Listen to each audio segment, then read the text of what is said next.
Evening and welcome to the May 10th, 2023 City Council Finance Committee meeting. Committee members present, myself, Councilor Di Natale, Councilors Van Hazinga, Bolsheman, Zarella, and Squalia. We will begin with an advisement that FATV is conducting an audio and video recording of this meeting for public broadcast.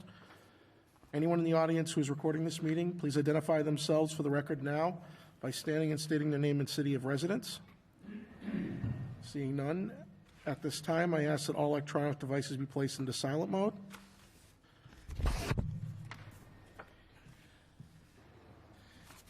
Public comment. Public has been advised to contact the city clerk's office regarding any comments of no more than 2 minutes. There have been no submitted public comments, no one on Zoom. Anyone in the audience who wishes to speak on any matter on the agenda this evening, please approach the podium, identify yourself by name and city of residence, and identify the agenda item on which you would like to speak, and then you may speak on it for no more than 2 minutes. Seeing no one who wishes to speak in the audience, we'll move on to the agenda. Order 11023, that there be and hereby is transferred from within the sum of $85,000 to be transferred from police personal services, patrolmen, and credited to the following police department accounts. Equipment and repair, auto repair, $35,000. Equipment and repair, training, $20,000. Maintenance of buildings, repair and care, $15,000. And maintenance of buildings, electricity, $15,000. Chief Martineau. Good evening, Mr. Chair, councilors. I put this request in as typically at the end of the year, we start going through all of our accounts and see where we maybe have overspent a little bit. This year, we saw some significant overspent areas, specifically in the areas that you see before you here this evening. Our auto repair, we're figuring that we're going to be about $30,000 to $35,000 short this year from what we planned on budgeted last year. A lot of that is due to the parts and labor that were increased this year. I'll give you an example. Some of the tires that we're buying are now $30 to $40 more per tire. These were items that we just did not budget last year because we didn't expect to see them, just like homeowners and everybody else, what your car repair costs have gone up. Ironically, as we presented or we calculated our FY24 budget, before we even did this, that's about what my FY24 budget is going to be increased or what I'm requesting from what you're seeing in auto repair. So the $35,000 in auto repair, it wasn't that we had vehicles that needed more work. It was just we saw a huge increase in parts and the labor to put it in. So that's what we're seeing there. The equipment, the training, the $20,000 that I'm requesting in training, I had 5 retirements last year that I did not anticipate upon. Every time we hire a new police officer and send him to the police academy, it's roughly $4,000 that we have to pay the Municipal Police Training Council. So that $20,000 was not even anticipated last year, and that's the shortfall under my training account. The maintenance to building, the repair and care, I know I came before this body earlier this year and requested a transfer. Since that time, we had a couple of other large things that happened at the police department. First of all, we had the state in that did an inspection on our jail cells, and all of our glass failed, the glass between the jail cell and the booking area, and we had to replace all of our security glass that were inside the jail cells. So that was a big part of this cost. Secondly, the second part of it was we had to run a couple of extra heavy-duty electric lines where we had to bring in a freezer that required to be hooked up to a generator. That was a substantial cost that we needed this freezer to store evidence in, something that we didn't anticipate on. So that additional $15,000 is above and beyond what I came in front of this body for before. And lastly, the electric, everybody's electric costs went up this year. Something that we did not anticipate that would go up this much this year, but we're running about $15,000 short on electrical. Fortunately, the police department, unfortunately, we've been understaffed all year long. I've been down 10 police officers. We've been down dispatchers all year long. So I'm able to request these funds through a transfer within my own budget. We spent a lot of time preparing my FY24 budget that will reflect this next year, and hopefully without any additional stuff next year, I might not be in this predicament that I'm in right now, but this is just a request to move some funds around that I can balance my books off between now and June 30th. I'll be happy to answer any questions on any one of these specific items, and at that, I'll turn it over to you, Mr. Chair. President Zarella? Thank you, Mr. Chair. I just have a very minor technical question, which might actually go to Calvin more than to Chief Martineau. I'm curious as to why the training budget is under an equipment and repair line item. It's just where it is. No, I mean, it's fine. I have no objection. It just seems a little unusual. In general, I have 4 separate operating budgets outside of police personal services, and training just happens to be in that budget within that area. So, Okay. Like I said, no problem. It seemed a little odd, so I wanted to ask. Correct. Just to increase my understanding.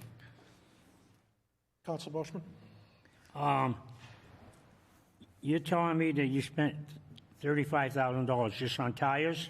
No, this is through our subcontractor, Brownell Auto, we've gone over that amount. We anticipate that by the end of the year, that's what we're going to be over on. Just for tires?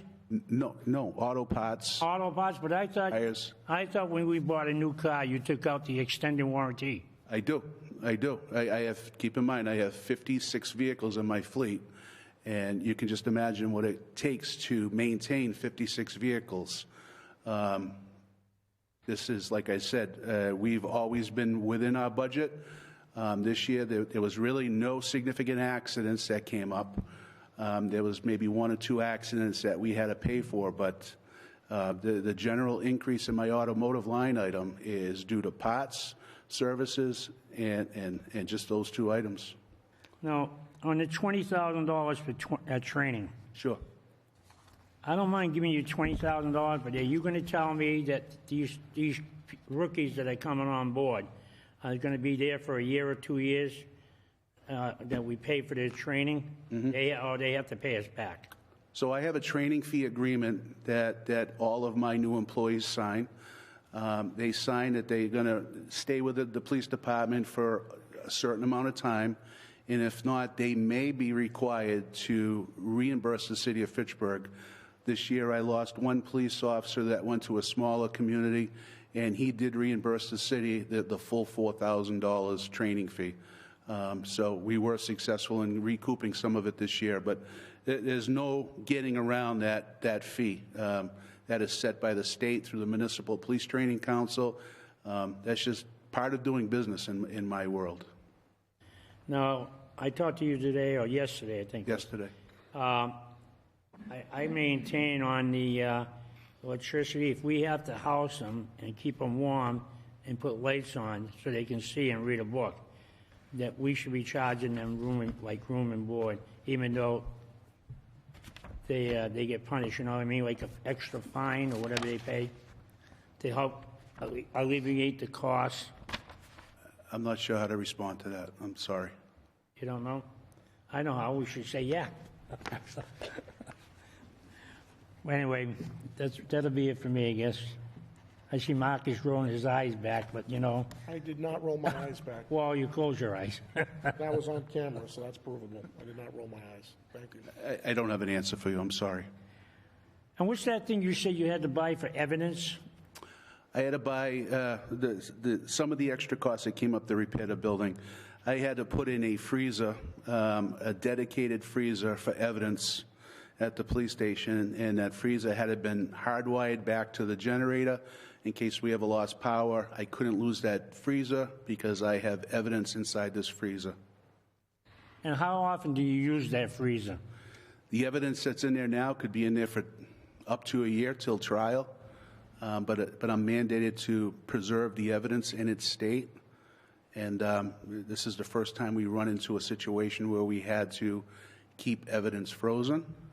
So this was something new to us. So I had to buy a freezer. I had to have our electric contractor come out and run a dedicated line, then a dedicated line back to the generator. And anybody out there that understands electricity, that was almost a $3,800 bill that we were charged. I want to give you the right number on that. $3,175. All right. I make a motion, well, Anthony's got a question.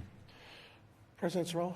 I just wanted to note that this is entirely off the cuff. I could be wrong, but I'm reasonably certain that the question of charging prisoners for their incarceration would be something decided at the state level, not something that we as a city council would have the authority to impose. That's the answer I was looking for. Thank you. No problem, Chief. I'll second the motion. I make a motion, we accept this. Motion made and seconded to approve 11023. If there are no objections, we will take this under unanimous consent. Seeing none, passes. Thank you, councilors. 11123, order that there be and hereby is transferred from within the sum of $75,000 to be transferred from Fire Personal Services firefighters and credited to Fire Personal Services overtime. Chief Suarez. Thank you, Mr. Chairman. Thank you, councilors, and always thank you for your time. So I'm here to request a transfer of funds from the firefighter line item and credit our overtime account. This transfer will help balance the department's OT for the fiscal year 23. Again, this request isn't a request from the city budget, but just transfer monies within our own budget. This budget is necessary due to a few factors, one of them being over the last fiscal year we've had 5 retirements. As you all know, it takes approximately 3 months to fill those positions, which gives us about 15 months of vacancies. Those vacancies do create a surplus in the firefighter line item, but whenever we fall below our minimum manning, now we have to fill it with overtime. We also had 8 long-term absences. These were due to injuries and illnesses. These totaled roughly 70 weeks. These absences are also filled with OT. And when I say long-term absences, I mean anybody that was out for a month or more. We've also had 9 multiple fires, so recall. We've manned the winter shelters this winter overnight. Plus, we've supplied our surrounding towns with mutual aid, such as Ashby, the 3-day brush fire that they had. So all these come into account, and all these come out of our overtime budget. Lastly is the second operator and fire alarm. The first few I have no or little control over. The second one, the second operator and fire alarm, is a position that I believe is very important. We only have 1 operator in our dispatch center, and I believe that there's a need to have 2 full-time, 7 days a week, 365 a year. Unfortunately, it's not in our budget to do that, so I do try to provide a second operator the best I can with our overtime budget. Because of the things that I spoke about earlier, I was only able to do that till about December because I knew we were going to have a shortfall, so I had to stop that. So that's one of the main costs too that comes out of our overtime budget, and I will continue to do that in FY24 just because of how important I think that position is. If anybody's got any questions, I'd be more than happy to answer them. Councilor Squalier. For the fire alarm operators, is this a situation where we could use like a civilian dispatcher like the police department uses to save on costs? No, contractually it has to be a Fitchburg firefighter that goes in there, so this would be new positions, or at the very least just be paid for through our overtime budget. This is the current contract, or is this something, do other communities do like civilian radio operators? Different communities do different things. So just say our neighboring town of Leominster, which is very similar to us, they use firefighters. Then you have some place like Keene, New Hampshire, that has private citizens doing it, and they cover 60 communities. So it's a big range. Okay, thank you. Chief, you said that it's in the current contract. Has it been in the contract previously? Has this been in the contract? Since I've been on the 28 years that I've been on, close to 28 years that I've been on it, it's always been that way. Okay. Yes. Councilor Bushman. Do you use people that get hurt in that position? That's correct. You do? So they don't go on workman's comp? Depending on their injury, if they're released on light duty, they can come into the fire alarm and dispatch for us. Okay. Now, could you tell me, help me out? How much is your overtime budget? $515,000. $515,000? Because I asked that question because I noticed that you told me just now, you told us now that you have to maintain a certain crew, so many numbers. Correct. And I feel that if you're not having a fire and we're paying $150,000 for phone service, because if you have people out, you can call them up. Why not just use that, and they can come in for 4 hours, and then they can go home? You know what I'm saying? Instead of staying the whole 8 hours on overtime, if there's nothing happening the whole day. Well, it is how it works, Counselor. When we have a fire overtime, we recall people in, they'll get a minimum of 4 hours, Right, I understand that. and then they go home. Let's assume you said you had 5 vacancies, or how many vacancies you said you had? About We had five retirements. retirements, correct? And you said you had to cover that with overtime. Correct. A few years ago, if I'm not mistaken, maybe Councilor Di Natale can help me on this. When Mayor Wong was there was a big cutback on the fire department and police department. I think the chief in the back knows that. And I think it went down to 71, if I'm not mistaken, Councilor? 71 firefighters, Yeah, 71? down to 64. Oh, it went down to 64. From 99 to 64. I was going to say 66, yeah, 64. All right. So my question is, me talking to Kelvin Brooks, the city auditor, and the new city auditor over there, next year's budget, this year's budget coming is going to be a very fiscal tight budget. Very, very tight budget. Matter of fact, we had to, if I'm not mistaken, I believe we had to use free cash to balance the budget, and I'm not too happy with that. And I was just thinking at home today when I was reading over your notes, I said, geez, I'm giving them $150,000. If there's no fires and you don't need all the full crew, why can't you just say we don't need, I'll just throw a number out there, 25 people on that shift, for that shift, because nothing's happening for 8 hours, and you can save money. Well, the issue with that is you can ask any of the surrounding towns. What ends up happening is, so what you're talking about is a call or volunteer fire department, and Fitchburg is just too big. Your ward alone in Clegon, that'd be a huge, huge mistake with the size of the 3 families that you have, how close they are. To have people respond from home, that takes a lot of time. And not only that, a lot of times, if they're only on call, they're going to be working full-time in a different position. So now Monday through Friday, you're not going to have the people just showing up like you think you would. There is no city in this state, I doubt even in this country, the size of us, that is a call volunteer fire department, and I really don't want to start with that, so. Well, I don't call it a call volunteer. I'm just calling it that you need them. Because what's the difference? What's the difference? Counselor, my apologies, but you're talking about reforming the way the Fitchburg Fire Department runs on a matter that only involves a free cash appropriation for overtime. I understand that. This is probably more appropriate for the upcoming budget hearings. And so, while I don't want to cut you off, can we try to stick to the order, please? I'll do anything you say, Mr. Chair. The points you're making can absolutely be raised at a later time, very soon, but for right now, this is about overtime that he's requesting for expenses he's already incurred. Well, I was just trying to figure out how we can save money on the overtime. Well, He's asking for overtime. that is for the future discussion. This is overtime we're already incurring, so it's, what you're talking about is a moot point for this order right now. So if you have any more questions about this specific order, feel free to ask, but, we're getting into the weeds on budgetary decisions, personnel decisions, many of which we have no control over until we get the budget and we make recommendations for reductions or what have you. So, All right. You're off the hook. Mr. President? Thank you. I just, first of all, I agree. I agree. This can certainly be discussed during budget. I think the chief has the right of it, but that's a discussion for the budget hearing.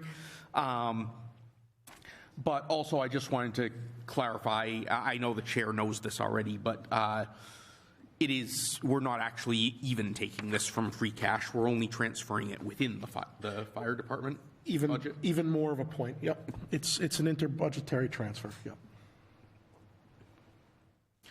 Motion to accept? Second. Motion made and seconded to accept 111-23. There are no objections. I will take this on unanimous consent. Seeing none, passes. Thank you, councilors. Thank you very much. Have a good evening. Thank you. 11223, in order that the City of Fitchburg hereby approves the expenditure of funds from the Commonwealth of Massachusetts, Massachusetts Cultural Council grant in the approximate amount of $2,500 for the purpose of said grant, which is to support concerts in the Common during the summer months. We have Recreation Director Bunnell. Thank you, Mr. Chairman. I am coming forth for you today to seeking your approval for a grant that the Parks and Recreation Department received in the amount of $2,500 for last year's concerts in the Common. The same grant will be applied for this year. Councilor Squalia. I'd just like to say thank you to Mr. Bunnell for applying for this grant. This is very appreciated that we can go out to the Mass Cultural Council and apply for this grant because it's the perfect application for it. And thank you for your work. Oh, thank you very much. I appreciate that. Mr. Bunnell, does this $2,500 cover all the concerts? No, on the Common? no. Okay. This goes, so there is a budgeted amount in the city's budget. So any donations such as things from local banks or different businesses within the community and grants such as this grant is specific towards festivals and concerts. This money just goes to help offset the costs Thank you. of putting on concerts in the Common. Make a motion, we accept. Second. Motion made and seconded to accept 11223. If there are any objections, I will take this into unanimous consent. Seeing none, passes. Thank you. Thank you. 11323, order that the City of Fitchburg approves the expenditure of funds from the National Fitness Campaign grant in the approximate amount of $50,000 for the purpose of said grant, which is to support the construction of the National Fitness Campaign Fitness Park and Outdoor Fitness Studio. Director Bunnell.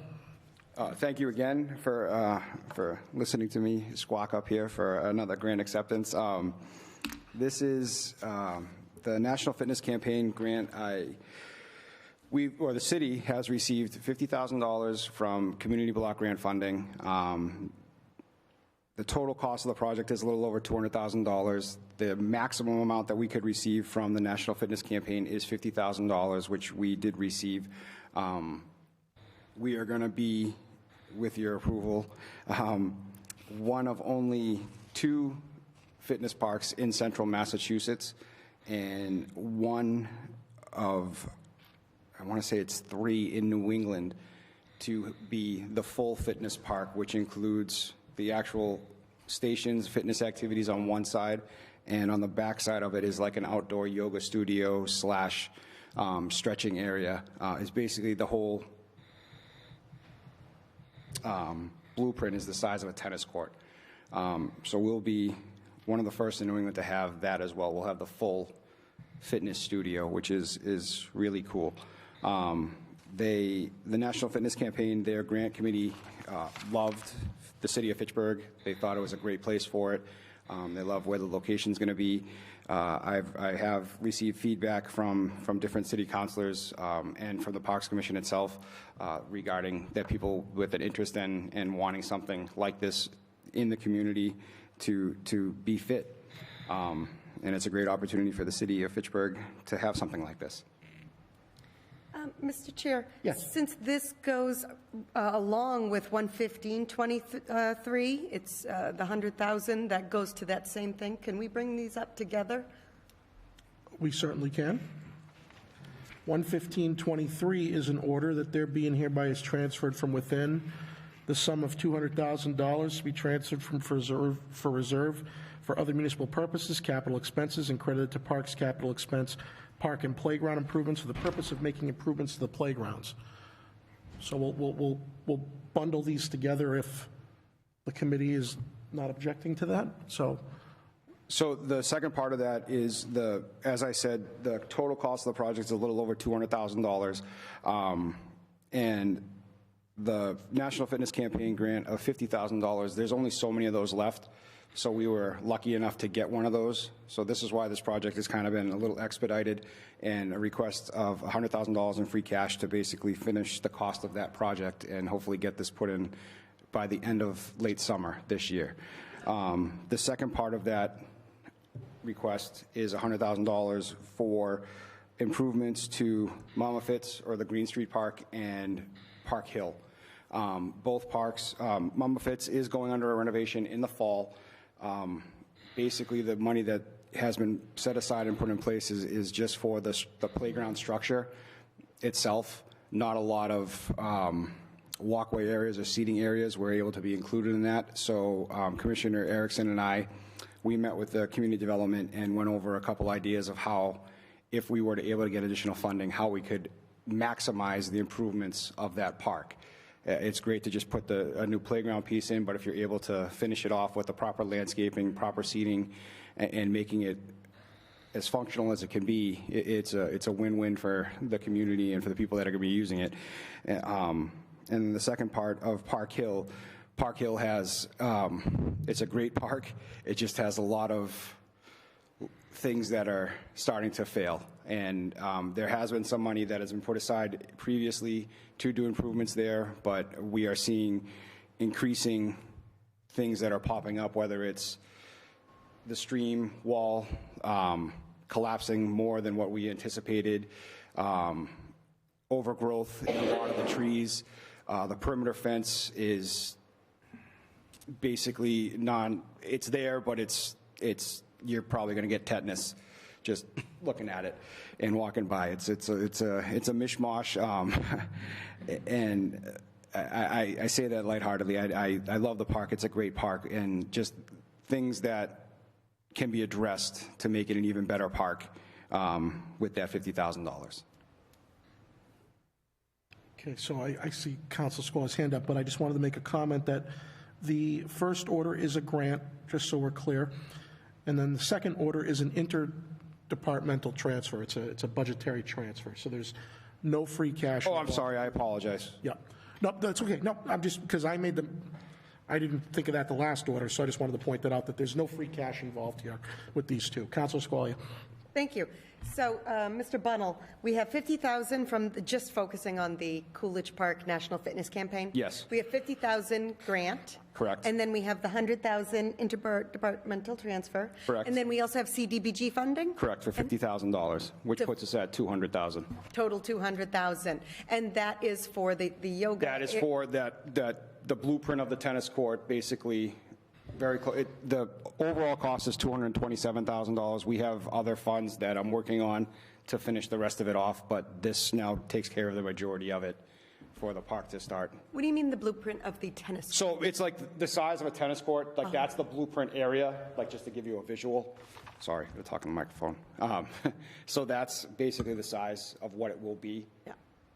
And then And a portion of it will be like those outdoor exercise machines, So- like they have a Doyle Field or something like that? No, it's nothing like Leominster has. The closest one that we have is in Gardner, and they have the half part. So if you can envision like kind of like a wave, like a curve, there's a wall, and then there's 7 stations where a person would go up and scan the QR code, and you would answer certain questions, and then based on your answers, you're given a circuit training based on how you answered.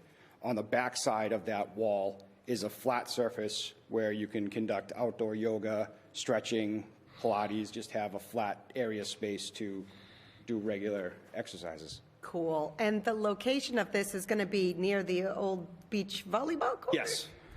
So it's tough to, I want to show you a map.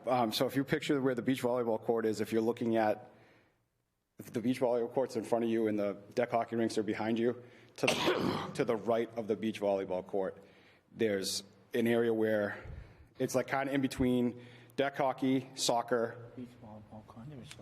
there. And it wouldn't interfere if deck hockey or street hockey were to add another rink to where soccer uses, kind of like I don't want to say a dead area, but like a really not overly used area. Well, that segues into my next question is, that area is kind of a little far away off the trail and kind of in the back of the court. Is it a very visible area that It is people gonna will be- be comfortable to go to? So the idea of putting it there was to put it close to the soccer field so people that are participating in soccer, the parents could go and still be an eyesight of where their kids are. The same with if Go there are get a little people at the deck exercise hockey. in? Right. So that was where both Commissioner Erickson and I thought determined that was a great space. And as I said, the National Fitness Campaign, their people, I gave them an overview of Coolidge Park, and they thought that that area was an ideal area as well. Is that area kind of shady? It is kind of shady. You have one side of the trees from that where the beach volleyball court is. But again, we wanted to put it in somewhat of an open space for people to visually see it and use it so that it doesn't get, or has the less likelihood of getting damaged because it's in a high visible area. Great. And I hope for the Mama Fitz Park that we can use that funds to get rid of that broken gate. The gate's already gone. Oh, it's gone? Because it wasn't gone like a week and a half ago. I took it down myself. That big, heavy steel. Yeah, with RZAC and the Parks Department on April 13th. Nice. Okay, good. With my junior park rangers. That was taken down. It's on the video that I have of the junior park rangers cleaning up the park. I'm glad you're so far Now, ahead. like I was there. I'm like, what happened? There's another broken gate? You made me nervous. But the big one that was bent in kind of all discombobulated, that got removed. Excellent work. Thank you so much. Council Bushman. Now, first of all, I'd like to know, how did that qualify Coolidge Park and not Park Hill, where you have more open ground? And there's going to be so cluttered for that fitness thing. That's number one. So part of the requirements is to look and see how accessible it is to not only the people within the community, but to surrounding schools that might be able to use it as well. Park Hill, the schools that we have at the elementary school and the middle school. Coolidge Park, you have Fitchburg State University, St. Bernard Sizer School, and Fitchburg High School, as well as the Wallace Civic Center and the Gates Arena that are used for athletics. So it's very easily accessible for those people, and as well as the senior citizen complex that's right across the street. And my second question is, you were talking about Park Hill. Are we going to do anything up there this year or next year? I thought we allocated a lot of money for Park Hill. Yes. So they're going to start working on it? Once they start, once all the parks are open and ready to go, yes. That's the idea. And you said you're going to fix the brook? The brook is part of money that's been set aside, the perimeter fence, which I know that we have sat down and discussed that's going to be removed. DCR is actually, I'm probably going to be here again at some point. We're receiving a couple different grants from the Mass DCR to plant trees, not only at Park Hill, but at Coolidge Park. I don't want to spoil the surprise for you guys, but also do some more improvements at Park Hill to update, cut down the shrubbery that you have mentioned that you were concerned about so people can see in, and cut back the brush that's around on the backside of the baseball field and make that park the best that it can be. According to this grant application here, are you going to meet the deadline? You got to have the slab put down by July? That deadline is very flexible, depending on when things can occur. And So then you that's- also got one June deadline, water permitting. June, I don't know, with a concrete slab. That one's in June. And the other one in fitness course is July of this year. Correct. So like I said, it's a very aggressive deadline in order to get the grant and the money to do something like this. But they are very flexible with all the deadlines. Coming to do through the process of going through City Council, then to here to Finance Committee, then back again to City Council to approve the money. They originally wanted an answer at the end of April, but I explained the process, and they changed the dates to accommodate the process that the city has. So just like as the deadlines, if those can't be met, I would just call them up, explain the situation, and they're moved. All right. No, I just want good quality work. I just don't want to hurry up to say we're going to meet the deadline. No, if for some And all of a sudden reason. you get shabby work. No. For some reason, if something were to come up to delay, or as long as I am in contact and communication with them, they have been very understanding. Their goal, obviously, they would like to have it in place by the end of the summertime for it to be used. If that can't be the case, as long as I'm talking to them and communicating them, and they're providing, a valuable reason as to why, not just because we didn't feel like doing it, but, they have been very great to work with. At the same time, as you put that fitness center in, are you going to be putting in cameras so you can stop the graffiti? At Park Hill right now, there's not at Park Hill, at Coolidge, there's not a lot of graffiti that's occurring, a lot because of the heavy use there, and because it's very wide open. Doesn't have a lot of hidden spaces like Park Hill does. Yeah, but now you're going to have a wall, and people won't be able to see behind the wall if there's nobody walking. It's a A half moon. it's a half wall, but it's I want to say it's no higher than 8 feet, and it's curved. So where you're seeing it, so one side you'll be able to see perfectly from where the street hockey area is. The other side you'll be able to see perfectly where the soccer field area is. It's going in a very wide open space where it's very visual from all angles. All right. Move to approve 11323 and 11523. I'll Second. second that. Motion made, seconded to approve 113 and 11523. If there are no objections, I'll take both of these under unanimous consent. Seeing none, they pass. Thank you. Thank you. 11423, in order that there be and hereby is transferred from within, the sum of $335,000 to be transferred from reserve for other municipal purposes, capital expenses, and credited to Public Works capital expense, equipment for the purpose of acquiring a loader and a one-ton pickup truck. In Commissioner Erickson's absence, I will read his letter to the mayor, and then Superintendent of Streets, Gary Withington, is here to take any questions of the committee. April 27, 2023, the Commissioner's letter to the mayor states as follows. The $335,000 will go to replace the vehicles and equipment in the DPW fleet that are unsafe or require frequent repairs. Two items to note: loader, $250,000. Loaders are essential to the city's DPW operations. They are used heavily all year round to move materials and equipment, but particularly during the snow and ice season for loading salt and sand into trucks, maintaining salt and sand stockpiles, and clearing snow from roadways and parking lots. The city currently owns 3 loaders, one of which has a blown engine, slipping transmission, and is beyond repair. This funding will be used to purchase a new loader that will replace the one that is not working, which is a 2008 Kawasaki. The other 2 loaders that the city currently owns are on the other older side as well, one being a 2007 Cat and the other being a 2010 John Deere. The $85,000 is for a 1-ton pickup truck. 1-ton pickup trucks are some of the most heavily used vehicles in the DPW fleet because of their versatility. They can be used to transport people, equipment, and materials, or used for snow and ice operations. They do not require a commercial driver's license to drive and are therefore more heavily used than larger trucks. This funding will be used to purchase a replacement for a 2011 Chevy 1-ton that currently has a failing transmission and other major mechanical failures. The frequent mechanical failures are not only costly but also present a safety concern for the drivers. Questions? Councilor Boschman. On the 1-ton pickup truck, is that going to be an extended cab? No, I don't think so. You're not going to be buying an extended cab? If you said transporting people, I figured you'd buy an extended cab.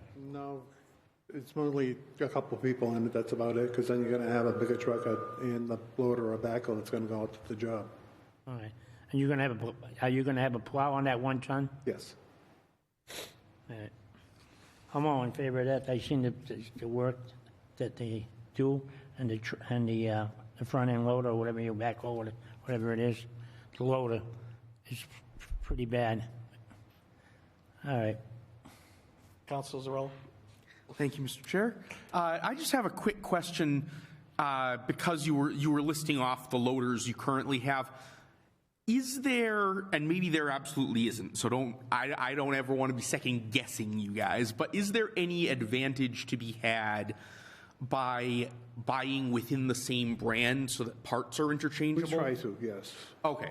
I was just curious because you listed off 3 brands for 3 Right. loaders and, That Kawasaki we bought used at the time, the John Deere was purchased, and we're basically trying to stay with the John Deere brand now. Our backhoes are John Deere. We're trying to keep everything John Deere. gotcha.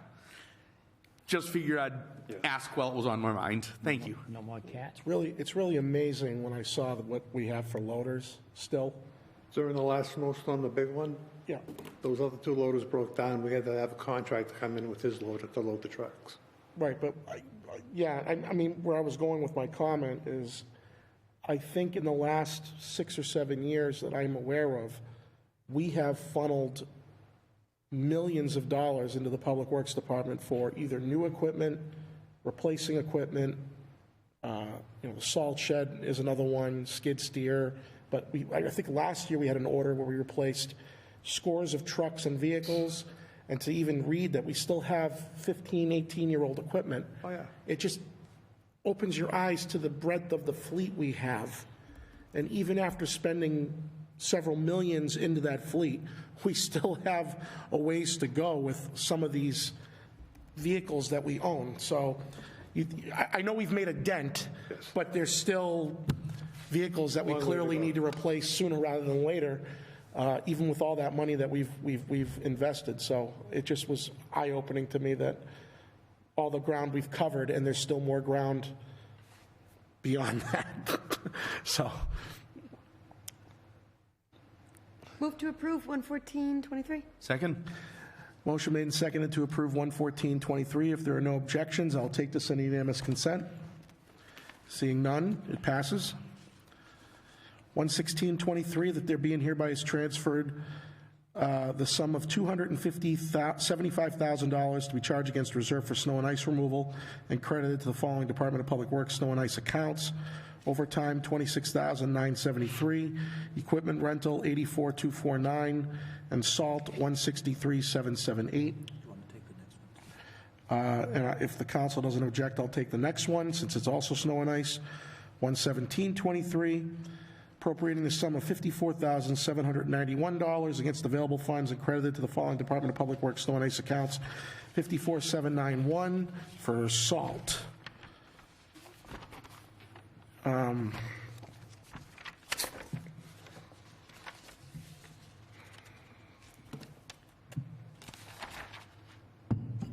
So this is essentially, these appropriation requests are essentially to close out the accounts for snow and ice for fiscal year '23.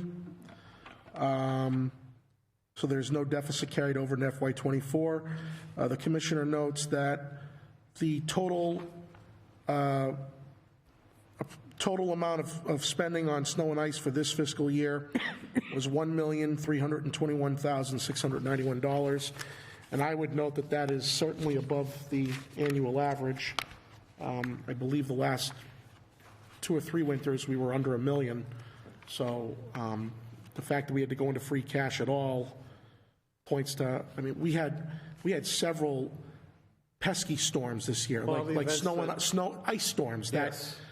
that took 2 or 3 days to clear, just the ice alone. Yes. Culminating in the April Fool's one that we had, April Fool's Day. So, but this is the departure from what we've experienced the last several years in terms of expenditures. And I, particularly with the salt, I take it because of the breadth of the amount of ice storms we had. The price increase of salt this year Price was too. quite a bit. Yeah. How much, do you know, Gary, the price of salt gone up? That I do not know off the top of my head. Obviously, it's substantial if we have to dip in, but I guess between the use of it and the inflationary costs, we're feeling it this year, so. I don't see your hand up. Oh, you answered my question with the 1.3, and what does it compare to the other years? So, Yep. all set. Move to- Counselor Bosch? Oh, Yes. you should forget my name? No, no. No, you're smiling at me. I don't know if you're just admiring my pretty face. I don't know. Hey, listen, Gary, the barn where you keep the salt, is it full? It's over 3/4 full, yes. But it's not full yet. No. We'll fill it up in the fall.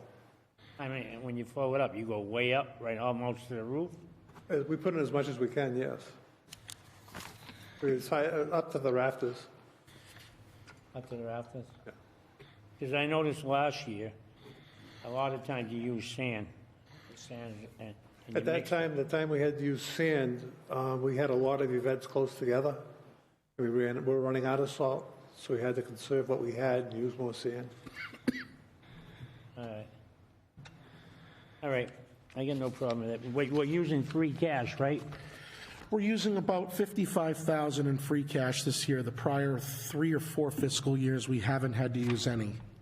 So this year was a particularly costly year for 2 reasons: the breadth of storms, the type of storms, and the fact that costs are way up on salt. Yeah, there was a lot of ice this year, a lot of ice. Wasn't much snow, it was a lot of ice. The icing on the cake was that April 1st storm, because I think Commissioner Erickson told me it took you guys almost a week to get through that one. Yes, it did. Yeah, so A tough storm. that's a lot of overtime, a lot of salt. Yeah, it was a tough storm, it was like pushing cement. We've been lucky the last few years, but I remember, I think it was 2017 or 2016, we spent over 1.6, and we just got pummeled that year. So we've been lucky the last few, but it's cyclical. We're going to get nailed eventually, so. Motion to approve? Second. Motion made and seconded to approve both 116 and 11723. If there are no objections, I will take these under unanimous consent. Seeing none, they both pass. Thank you. Thank you.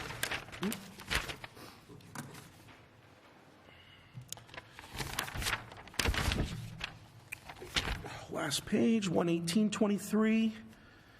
Order that there be and hereby is appropriated the sum of $10,000 to be charged against available funds and credited to the city auditor, personal services deputy auditor account. We have Deputy Auditor Cronin here this evening. Yes. Good evening, councilors. Yes, well, we've been fortunate to have hired an excellent candidate as deputy auditor, and that person's scheduled to begin next week. That's part of our succession plan with the impending retirement of our esteemed city auditor, Calvin Brooks. Oh, he's retiring? Mid-June. So the 10,000, Deputy Auditor. I'm trying to think logistically This would cover why the this is overlap. needed. Why is this needed logistically? It would cover the overlap, so this person the will be in overlap. the office at the same, rather than 3 of us in the office, there'll be 4. While he's still here. and Correct. then- Okay. Right, so I'll this- be transitioning over, and that person Right. will be transitioning in And when do they start again? next week. Okay, so that'll be 6 weeks? It'll give us 4 weeks or so. 4 weeks, okay. At the time we started this process, we weren't quite sure, but that person will be starting on Monday. Motion to approve? Oh, wait a minute, I got a question for the city auditor. He has a question. Oh, yeah. I'll withdraw my motion, or For the city, whichever. we're taking available funds, so Kelvin, I want to make sure that this is $1.5 million we got left. Correct. And we get all these projects, maybe, wish list. Those are, so the projects that are on that list are projects that we just have to keep in mind that they're there.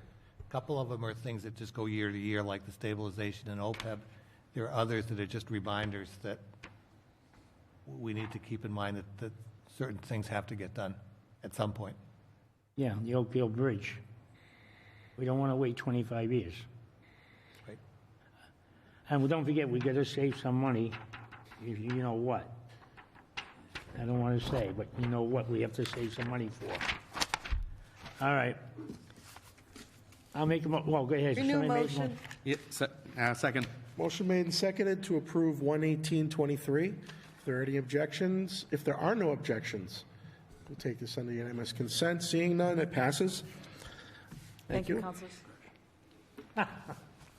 11923, order that there be and hereby is appropriated the sum of $175,000 to be charged against available funds and credited to law other expenses damages persons and property to settle 2 claims. We have Assistant City Solicitor Pollock here. Good evening. And is this in regards to? I believe we had spoken about it in the executive session. That's So right. there are actually 2 lawsuits that we're looking to settle. One, we have an exact number. I believe it's around 149. I would have that for you, but when I was coming down and some car went in front of me, everything went flying in my car. So that one, we have an exact settlement. That's a Superior Court lawsuit that we had discussed previously. And then there is a second lawsuit in the city, which is, if it goes to trial, is already been determined that it will be a 20-day trial in Superior Court in Middlesex County. And it is the city's hope to settle that for less than $30,000. Otherwise, there will be 20 days of trial, which will, in essence, take up at least 2 months of solid time from the law department. And private legal assistance? No, No, that would just be the law department. You guys would be tapped out, can't do That anything would be else. all we could do. Costs us a Councilor lot of Zarella? money.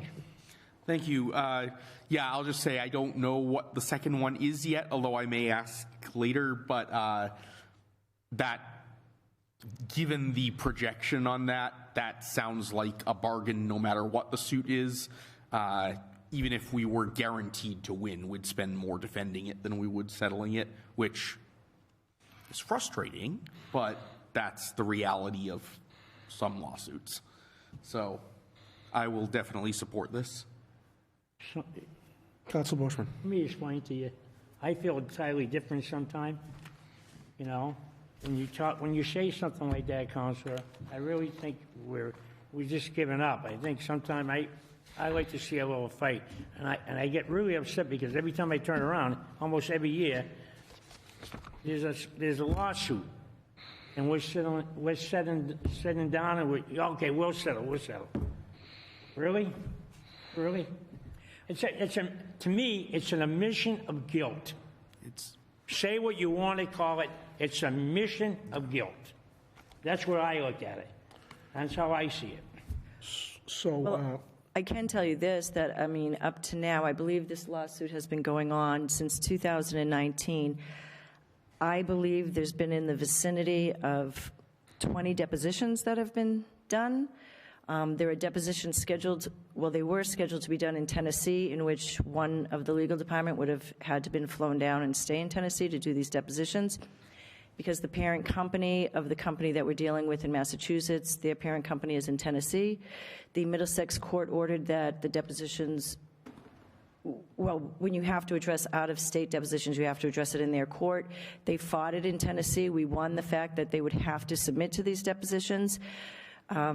We had them originally scheduled, and now they are appealing it to the Tennessee Appeals Court. If our side prevails on that, then there will be a lawyer that that the city will need to send down to Tennessee to conduct depositions alongside the insurance company, because there are 2 lawsuits running simultaneously. The city is being represented by a law firm, the insurance law firm, for a particular piece of the lawsuit, but part of the lawsuit is private. So there's an insurance company versus an insurance company, one on behalf of the city, one on behalf of the defendant, and then there is a cross-claim, and neither one is being represented by an insurance company for that. So the city is going to have to send their own legal department down to Tennessee for that piece of it, and then when that piece is done, we'll have a final hearing in Middlesex, and then Middlesex has already indicated that they are scheduling a 20-day trial.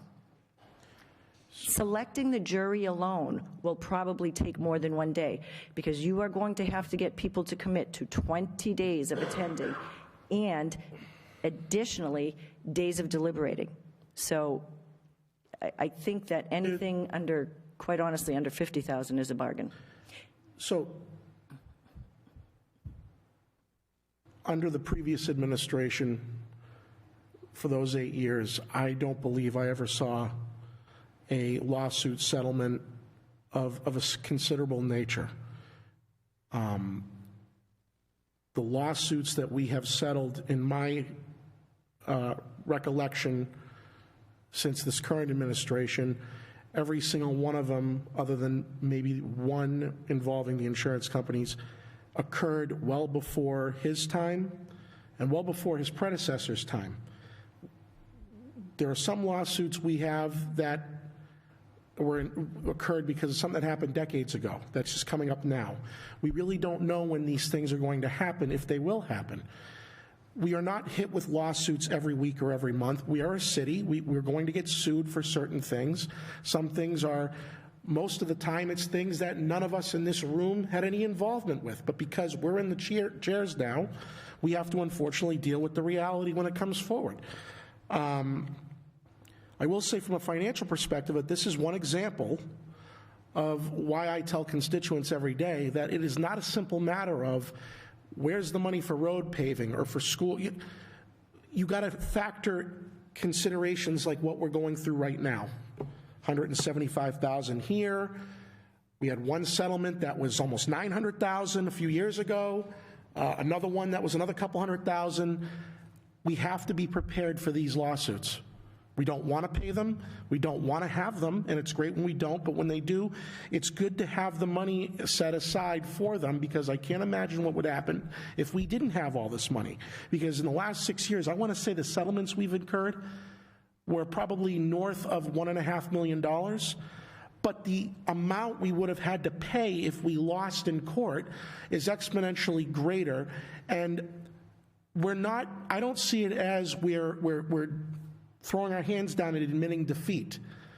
We're taking the advice of our counsel. It's what we pay to do. We take their advice, and every single time they've given us advice, it's been in the best interest of the taxpayers. I will just say in closing that there are 2 instances that I recall under this administration where the city did fight cases and has won through the appellate process. So we don't just lay down and admit defeat. I don't even know if I'm allowed to mention those 2 cases out loud. I mean, they've been adjudicated, but the Sober House matter and under the previous administration, the police chief candidacy, those 2 big lawsuits, we won in court, even through the appellate court. So this city is not just settling. We are picking our battles based on the analysis on a case-by-case basis. Unfortunately, a few of them in the last couple of years, they didn't look promising for us. So we're... Mr. Chairperson, I would absolutely agree with you. I think one of the things is that we don't come in here every time to tell you when we've won a case. Right. We've won some significant cases in the area of the fire department. Fitchburg is leading the way. There are other fire departments throughout the state who look to the cases that we have brought on behalf of the Fitchburg Fire Department, and we've been winning, and those have to do with group homes, lodging homes, and those are really important cases that have gone to both federal court and to state court, and we have been prevailing in those. We have a recent case, I believe maybe 2 weeks ago, I sent over to Mr. Curry, another suit that was brought against us, that's in housing court, but that went all the way up to the appeals court and had to be briefed in the appeals court. We won there. He took it up to the Supreme Court, and the Supreme Court is saying that they're not going to hear it, that it's ending with Fitchburg winning. So we do fight cases. I am literally in court over things with the city, I'm going to say at least every other week. I mean, we have cases right now over sprinkler systems. I mean, I have a trial next week. We are fighting things. I think Council Boschman's frustration is shared by all of us in terms of you hate to just, I don't want to say throw in the towel, but admit that there may be a problem here that'll be more costly, so let's just dip it in the bud now. It's tough to stomach that. I agree. I understand. But like you said, and you took the words out of my mouth, whenever you guys, I joke with Mr. Pusateri with you, whenever I see you guys before us, it's never a good thing in terms of money. But we don't see you often. So when we do see you once in a while, this is just what happens. But yes, I'm glad you pointed out the many instances where you haven't been before us, that we don't know about, that the public doesn't know about. Unfortunately, you're only in front of the camera when it's something that we would like to absolve risk on. Councilor Zarella? So first, I just want to second that. I want to say first of all, none of these lawsuits that we've been seeing recently are the result of mismanagement either by the current administration or even in most cases by past administrations. A lot of them are just things that were done a certain way a long time ago, and no one realized that they would give rise to liability down the road. And in some cases, it's even just, frankly, disingenuous lawsuits. But I also would like to, again, highlight, it would, honestly, I think people, the general public, would have a better perspective on the legal department if you did have to come in here and get us to vote on accepting the wins that you get. But since we don't need to vote on that, it doesn't get discussed in an open meeting. We only hear when we need to shell out money. But the broader point is, settlements suck. I don't know a single lawyer who likes to settle unless it is the only viable option. That being said, there are basically two kinds of good settlements, and we've seen both kinds in the last few years. One is when you know that there is at least a decent chance that you lose if you go to court, and settling insulates you from that higher risk. And the other kind is, like we're talking about here, where, maybe you could win if you went to court. Maybe there's even a pretty strong chance you could win if you went to court.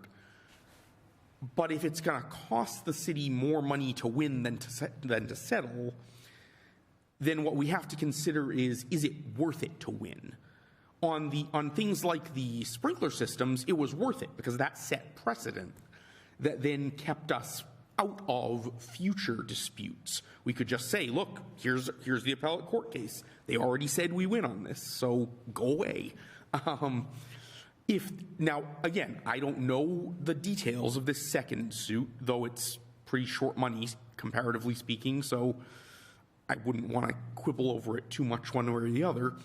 But if it's anything like the first one that we heard about in the executive session, without divulging any details, I'll just say it's one where a win wouldn't actually give us any long-term benefit. We'd still pay the costs of winning, the costs of taking it through trial and everything, and our only win would be in that one case. It wouldn't set any precedent that we could then use to save money in the future. When that's the case, and when settling is cheaper than going to trial, it sticks in my craw too. I mean, I hate having to tell a client it's not worth fighting this case. But sometimes it's not worth it, not when you don't have money to spare.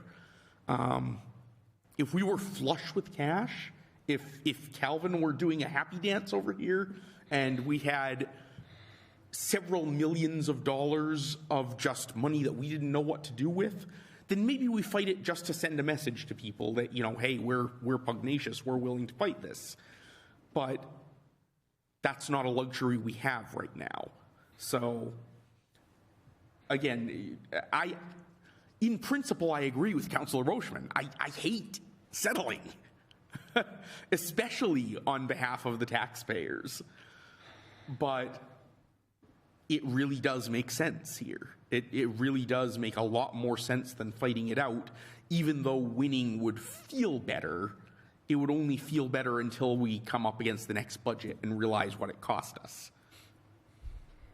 Move to approve 11923. Second.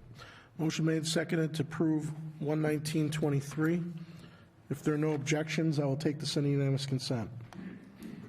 Seeing none, it passes. Thank you very much. Thank you. 12023, order that there be and hereby is appropriated the sum of $35,000 to be charged against damages, charged against available funds and credited to facilities department expenses. Mr. Carlstadt. Good evening, councilors. We've come up against a couple problems with the building and staffing that require some supplemental funding. First off, we had an employee out for an extended length of time. We had to hire custodial services for 2.5 months to cover that. Electricity and gas costs have gone up, as everyone has already admitted to. We've had a number of building failures on the HVAC system, the elevators, and a few other items that were unexpected. And so I think 35 is enough to cover us through the end of the year. Mr. Costa, I guess I'll start. This is involving these two facilities? Yes, councilors, for the City Hall campus, there's one small device in the HVAC system that's used throughout. There's about 90 locations of this device in the buildings, and evidently they've been having a bad batch, and so we've had a number of failures on those. And I guess what I'll ask is, why this stuff isn't covered under warranty or anything? We just finished this building how long ago? 2020. Warranty is for 1 year from occupancy. We are well out of warranty for anything on the buildings. And that's the explanation we got from we just got bum parts? That's the explanation the technicians are saying, because this is a standard part that's used everywhere. It's basically a small step-down transformer, and they use it in thousands of applications. And evidently, there's a bad run, and we have a few of them right now, and we're knocking on wood. We don't have any more. So they told you that they were also seeing other places that have had failures that are unexpected like this? Correct. Okay. Lucky us. You know, for example, this top fell off last month. Yeah. We had to repair. I mean, there's all kinds of things we don't expect to happen, but it happens. Okay. Councilor Zarella? So I get that we're out of contractual warranty, but where it's clearly a defect in manufacturing, do we have any recourse to the manufacturer to say, look, we shouldn't be getting bad parts, you know, regardless of whether we're outside the contractual warranty with the contractor or not? It's a $5 part. Ah, gotcha. That explains it. So unless we want to get into a big, you know, class action with a bunch of other, yeah, it won't be worth it. I get what you're saying. So of the 35,000 then, what is the bulk of the 35,000 pertaining to? There's approximately a little over 11,000 in supplemental costs for the custodial. Okay. That was unexpected. Unexpected, yes. We only have one custodian in the complex, and he was on FMLA. Yep. The energy, I'm expecting to be an additional 15,000 for gas and electric. That's just inflation. That's it. Well, all of our electricity is under contract. Yep. So our electrical contract was rewritten after 3 years in December. So we knew there was a 20 to 30% increase coming. Mm-hmm. And Mr. Brooks and I talked about that, and we just decided to see who had enough fluff in their electric budget to cover it. We don't. Our building is using a lot more energy than we anticipated. So moving forward, we're going to start on conservation protocols just to try and contain some of that. And then the rest of it is the failed devices, the elevator system that we had to repair 3 times. Again, no warranty on it. And is that elevator device system fixed? I believe it is. Was that another instance of bad parts? Or that just was our I'll comment on that at another venue. Okay. All right, so the majority of this 35,000 is for we all know why the custodian was out, and the 11,000, that was just, you can't plan for that, obviously. You said it was 17,000 for 15,000 for the fuel costs? Up to 15,000 for energy right now, what I'm looking at. Yep. And the remainder were for practically the elevator repairs? Elevator and the HVAC failures, correct. Okay. Okay, that makes more sense. I thought maybe it was like structural or things that you don't want to hear about for 30 years, minimum. Things you don't want to hear about ever. So, Move to approve 12023. Second. Motion made and seconded to approve 12023.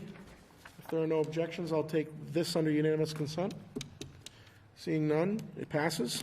Thank you, councilors. Thank you. Mr. Chair, I'm going to recuse myself for appearance of conflict, the next one. And Okay. I just won't return.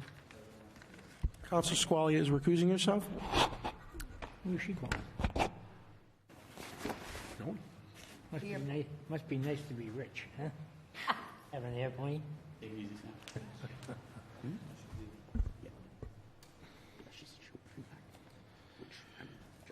Okay, we have 12123, order that there be and hereby is appropriated the sum of $120,000 to be charged against available funds and credited to the following airport expense accounts: aviation, fuel, and oil, $100,000; electricity, $20,000.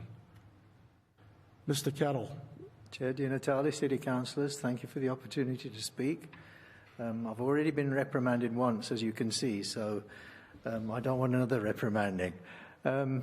Basically, what's happened approximately 4 to 5 weeks ago, Auditor Brooks and Assistant Auditor Cronin, we sat down in Calvin's office and we looked at the budget and we realised that we were running short on fuel and oil and also electricity. I didn't take into consideration the electricity cost charges being so high, and I was hoping that the new deal that the mayor had sorted out with the new electricity charges would take care of that, but obviously it isn't doing at the moment. With respect to the fuel, we need fuel to continue to sell, because if Fitchburg ever loses the sales of fuel, you can say goodbye to the airport. People will not come. They won't come. Now, on average, we're making almost $3 a gallon on jet and just over $1.50 on 100 LL. And we are doing well, and my understanding is that we broke all records this year on fuel sales, but that doesn't bring you an immediate result and put money in the bag so that you've got something to sell, because the normal size of the bulk that we buy is 8,000 gallons. So if we make 3 on jet, that's $24,000. It doesn't pay for a new load of jet. So going until the end of the year, I believe that's what we need, particularly now that we've got the new Life Flight Air Methods in. Air Methods themselves, this past month, have taken 1,000 gallons of fuel and they're working 25% of their available time. As of June the 1st, they're going 24 hours a day. At the moment, they're 10 hours a day, that's all. And I foresee that they themselves will take half of this in a very short time. So the money's going to come back very, very quickly. So I'm asking, for the appropriation, please.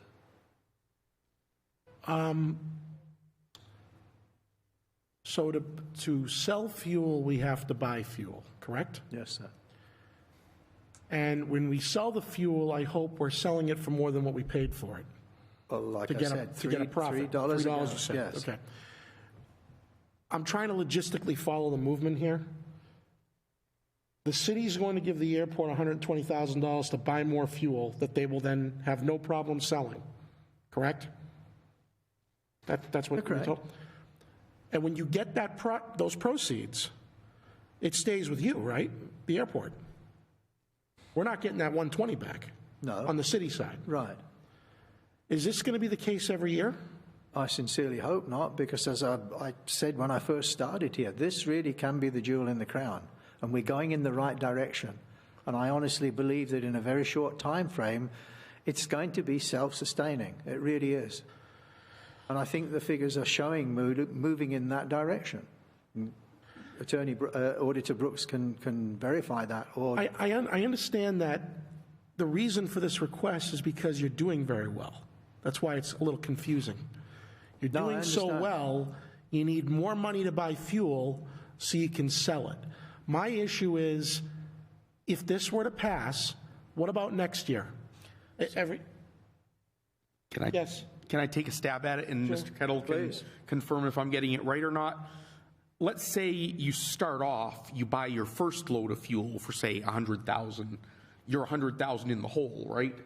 Mm-hmm. So then you sell it at a profit of $3 a gallon or so, but that profit isn't a full 100,000. Your gross is over 100,000, but your profit isn't. So then you take 100,000 out of that amount to buy the new fuel. But if your fuel demand goes up in the meantime, your retained profits aren't quite enough to cover the new fuel. But if you keep selling fuel at a rapid pace, the profits will catch up to the expenses. so that you have kind of a buffer for future purchases going forward. Is this because we started at square one and we didn't know what we would be incurring for this year, so we're at a loss because we just couldn't plan for it because we got more demand than we thought? We definitely got more demand than we thought, than we envisaged, because I think about 2 months ago, I sat in front of you all and I told you that we had 29 corporate accounts flying into the airport now. Today we've got 40. We've gained 11 corporate accounts that all buy a lot of fuel. Well aware, and I understand all that, but forgive me, sir, my whole hope is that I don't have to see much of you in the future. Well, now I'm disappointed. For city funds, because of the long understand. history that I've experienced since 2008 with the airport, and I have been a big defender, and he's looking at me with steely-eyed determination right now. Councilor Boschman, I've been telling him for years, once everything's done, and we've seen massive improvements to the airport and massive interest, we will never see you again for free cash. So I understand the movement. I understand all that, but I can't help but now wonder, is this going to be the case every year? Well, I sincerely hope not. It might be within next year, but it won't be any further. So the profits will catch up. It's like a payback period. It is. So for the first 2 or 3 years, we're going to need to assist the airport in fuel purchases because of the increased demand and costs until we reach a point where your profits that you've obtained over those couple of years is now enough for you to get ahead of the game and buy the fuel yourself and not have to come to us for the upfront costs in order to get that profit. Yes. I mean, it's not just the fuel that we put the prices up. I mean, I can give you a stab at what the actual rents are. The rents today that we're receiving are approximately $360,000 a year for rents. And they've, I think I'm right, Calvin, somewhere around there, 350, 360, to the end of the year. To the end of the year. And they are going to go up because we've now got all this land to sell or lease for new rentals that are going to come in and build new hangars, like Air Methods are going to build a brand new hangar and living accommodation on the old 20 area, which is more revenue, which is more fuel again. So it's there for the taking. It just needs to be guided.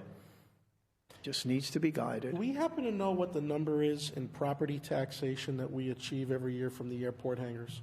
Do you know how much money we get from the... I'd like to get that information, Mr. Brooks, if we could, at another meeting, because I brought this up a week ago, that the residents of this city, most of them I think don't even know this, that while the airport is an enterprise fund essentially, and the money they make stays with the airport, the argument sometimes is what benefit do the taxpayers of the city get for the airport? And the obvious first answer is, well, from a taxation perspective, we get taxes from the airport. Hangars.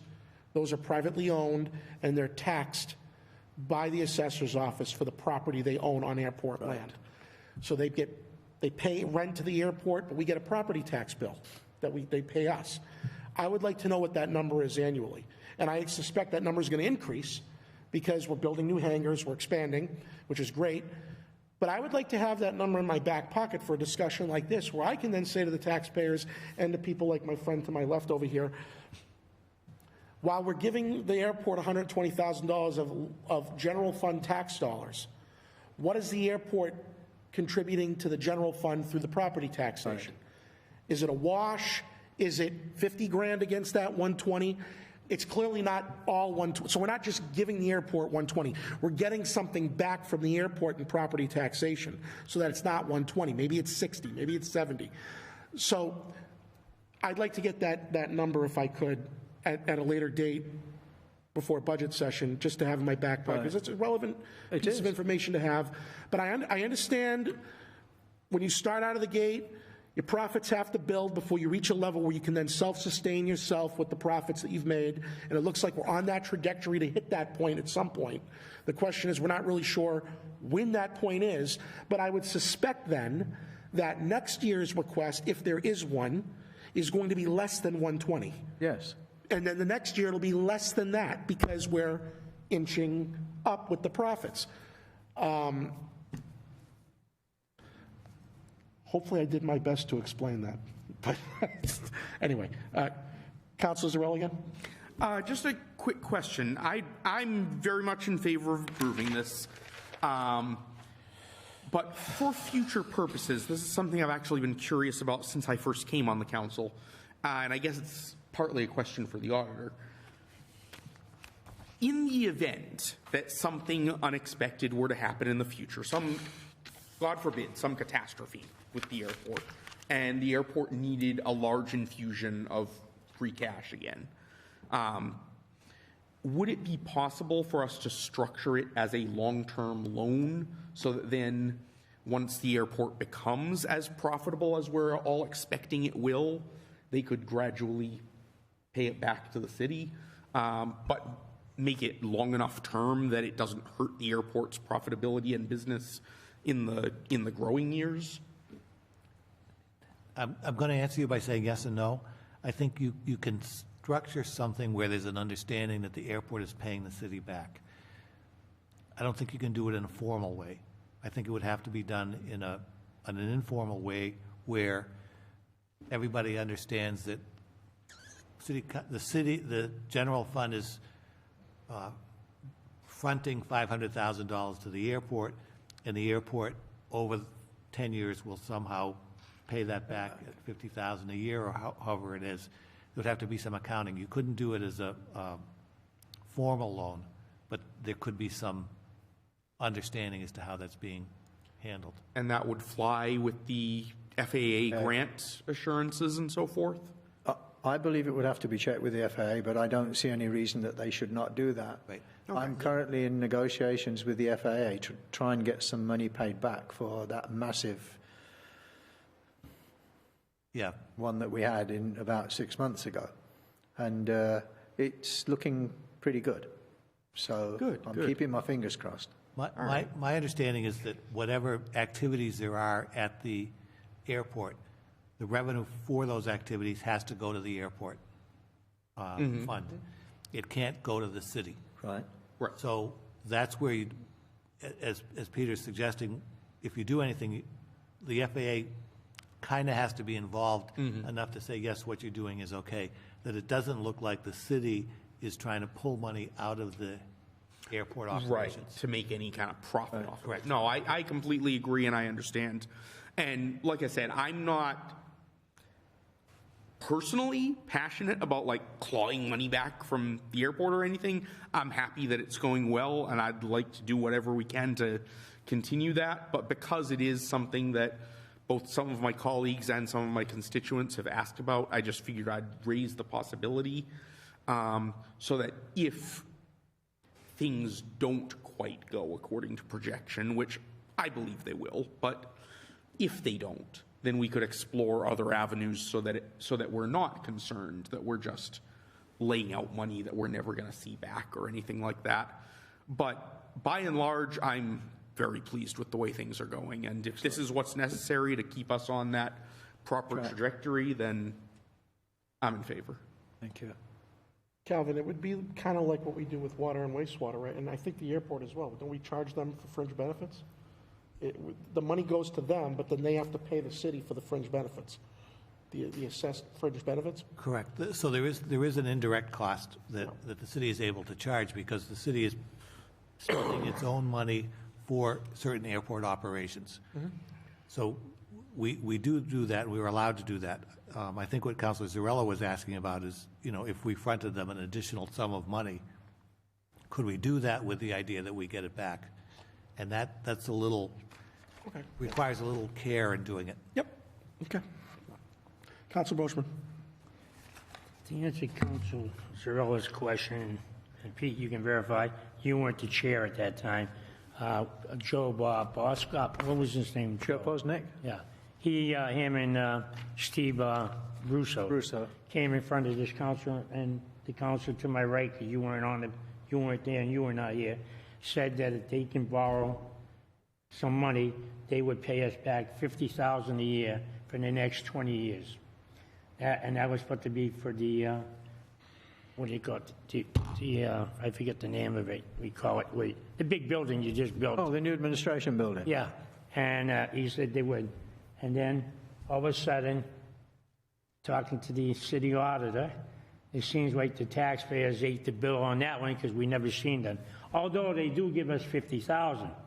And I say that, and I laugh because you tell me for increase in cost of electricity and charges at the airport.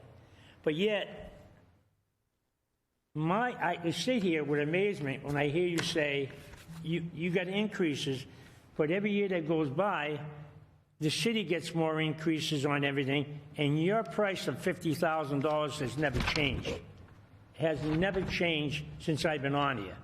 Matter of fact, I think a couple of times you were below, you never gave. And we gave, I want to make sure you understand this, councilors, we gave well over, since I've been on, well over $1 million of city residents' money for the airport. Now, I'm going to support you because of MedFlight, because I may be the guy that they have to life flight to you now, because I got high blood pressure. But I'm going to tell you something right now. I look at it different than what you're looking at, and then Councilor Zarella. $30,000 this year. Then if the gas goes up next year, then that $30,000 is no longer $30,000. It could be $15,000 because the gas could go up or the jet fuel can go up, depending on the economy of the world. You mean the $3? Huh? $3 profits? $3 can You come said down. 30,000. Yeah. $3. $3. Yeah, Yeah. okay. Yeah, 30,000, and it could come down. So he could be in front of us for the next 5, maybe longer years. But there's going to be an end, because there's got to be an end, because the people of Fitchburg don't want to keep paying, because I keep going back. I get no benefit. Not just because you said a jet over my house and waved to me. I just put my hand up and waved. That's all I did. I get no benefits. What do I get? I can't use it. I can sit in your parking lot. I can't eat. I can't do nothing but sit in your parking lot and watch an airplane land and take off. That's all I have. And that's all, a vast majority of them. And it's like, and I told you before how I felt about all the overgrowth on the side of the road. You can't show the gym. Councilor Di Natale calls it a gym. Councilor Rosella calls it a gym. That you can't see it from the road. So you're hiding it. You're hiding something that people can't see. Fuel. What? Stick to fuel. You know what I mean? I'll support you this time, Pete. I won't give you a hard time. But I expect you, in return, to say, come fiscal year July 24th, on the budget time, you say, well, we've been giving you $50,000 for the last 25 years. We're going to raise it up to $75,000 a year. I think that would have been a good gesture, a very good gesture, because we have wiped out a lot of your costs. You know what I mean? No, I understand. I mean, the reason that the fences are like they are is because the fences are that dilapidated. If you took the trees down, they're supporting the fences, you wouldn't have a fence anymore. So within the next 2 years, there's going to be 10-foot high fences all the way around the airport with the grant from the FAA. There's going to be grants from the FAA for the new ramp in front and the taxi lanes and everything. And you say you don't get a benefit, but 40 corporate planes coming in here are going to 40 different industries around the city of Leominster, Fitchburg and Lunenburg. That's where they go to. They employ all the people that work there, so there's a big benefit having the corporate offices come in to see their people. So it's not just that little dot there that you're looking at that you call the airport. It's the whole infrastructure that incorporates it. There was an analysis done by, I can't remember who was it done, but it was done by, but apparently the airport is bringing in over $23 million to this area. $23 million in terms of jobs and everything else associated with it. So it's not just what you see. I read that report, right, and I questioned it, and I even called up who wrote the report. I said, you had the airports hiring 100 and some odd people. That's true. I says, There's only 5 people down here. How'd you get 175 people? It's all the people involved in making the bits that actually work in the areas to support the airport infrastructure. And I understand what you're saying, Pete, and I appreciate the airport. Don't get me wrong. I appreciate it. But who's paying for the airport? Leominster's not giving a share. Lunenburg's not giving us nothing. Sterling's not giving us nothing. The only one that's flipping the bill is Fitchburg. And the ones that are benefiting from it are the outside communities. And then I have no right to say anything as a taxpayer? You do. Of course you do. Of course you do. But I think there's massive benefits to the city of having an airport here, the infrastructure where Fitchburg is around Boston. And if you look at the routes that come here, 190, Route 2, they all come to Fitchburg. It's ideally situated for when the next 20 years and people want to bring their businesses out here and build new houses in all the vacant areas. It's ideally situated. Now, let me ask you another, you don't mind, Mr. Chair, if I ask another question? Is it about fuel? No, because he's talking about expansion here. Let's condense the discussion back to fuel, please. It is still fuel. I remember going to one of his meetings. You had some big shots from Fort Devens or somewhere, and they were talking about those helicopters coming in and landing here and fueling up, and a different kind of airplane. Is that going to happen? Remember with that? You see, we had that meeting in this room. Yeah. We got the senior person at Fort Devens down here. The FAA didn't want to be involved. They said, no, you do that. I contacted MassDOT Aeronautics. They said, no, you do that. That's your job. So I arranged with Fort Devens for their commander to come down here. The mayor was here. The attorney was here. And we had a meeting in this room. And they said we did not understand that we had that effect on the Fitchburg Municipal Airport. We'd like to invite you back to Devens. We went back to Devens. They made a presentation to us. And from that now we have the restricted area will allow jets to fly through that restricted area, provided they call TRACOM and give them 20 minutes notice so the jets don't have to fly all the way around that restricted area. And the other thing we got in, since my tenure here, was an LPV, which is a low-precision vertical approach, so aeroplanes can come in here in inclement weather using the satellites to guide them. That was never here before. We're going in the right direction. We're being recognized as doing the right things. That's all I can say. And I'll tell you what you can do then for us, and we'll recognize you're doing the right thing. When the budget comes, and I look at your line item in that book, instead of me seeing 50, maybe I'll see 150,000 starting this year.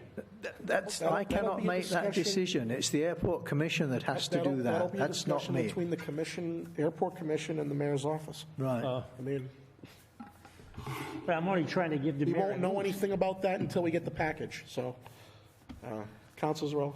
Just a brief point of clarification, because I remember having this discussion about that report a few years back. The number of jobs listed in the report are not the number of jobs hired by the airport. It's the number of jobs that are involved in supporting the airport. Exactly. So it's not just people that Mr. Kettle employs. It's people who, outside service contractors. It's people who work on, the parts and systems that come into the airport. And that's not fudging the numbers or anything. That's a very common analysis to look at a particular system and say, okay, here's the number of people who actually work for this company, but here's the larger number of jobs that exist because of the needs of this particular thing. If we were to look at the DPW, for example, we could count the DPW employees, but then would also count whoever it is that provides their salt and whoever it is that, does any of the contract services on their vehicles and so forth. That's why the number is much larger than the number of actual bodies that you see down at the airport. Hopefully only the moving ones. We don't want anyone bringing the other kind. That said, I'll make a motion to approve. Second? Motion made and seconded to approve Thank you very much, 12123. If there are no objections, I will take this under unanimous consent. Go ahead. I should have back them this Seeing time. none, it passes. Motion to adjourn. Motion made and Thank you. seconded to adjourn. No objections, we are adjourned. Thank you.